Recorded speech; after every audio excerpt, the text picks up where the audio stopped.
ஒரு மனிதன் சாகாவரம் வாங்கினால் என்ன ஆகும்?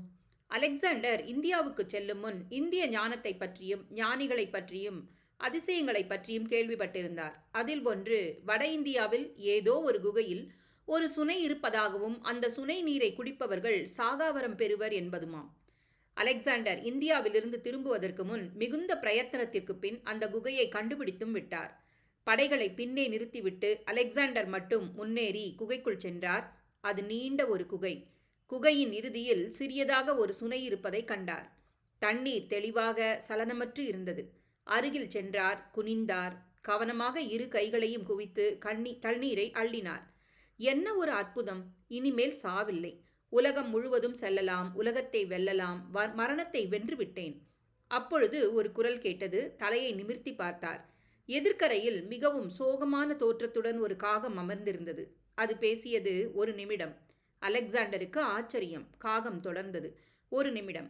அந்த நீரை பருகுவதற்கு முன் என் கதையை கேளுங்கள். நானும் உங்களைப் போலத்தான் சில 100 வருடங்களுக்கு முன் ஒரு நாள் மிகுந்த ஆசையுடன் இந்த நீரை பருகினேன்.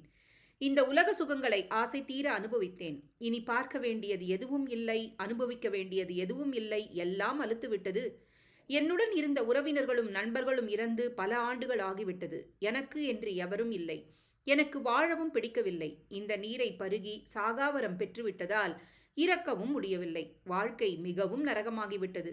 இந்த நிலை யாருக்கும் வரக்கூடாது என்றுதான் நான் இங்கேயே அமர்ந்திருக்கிறேன். உன்னை போன்று யாராவது எப்பொழுதாவது வருவாராயின் அவர்களை எச்சரிக்கிறேன். இனி உன் விருப்பம் என்று முடித்தது. அலெக்சாண்டருக்கு ஒரே குழப்பம். கண்களை மூடி சில நிமிடங்கள் யோசித்தான். இறுதியில் அந்த காகம் சொல்வதில் உள்ள நியாயம் புரிந்தது. மரணத்தின் தெளிவு பிறந்தது. உண்மையில் மரணம் என்பது கொண்டாடப்பட வேண்டிய ஒன்று.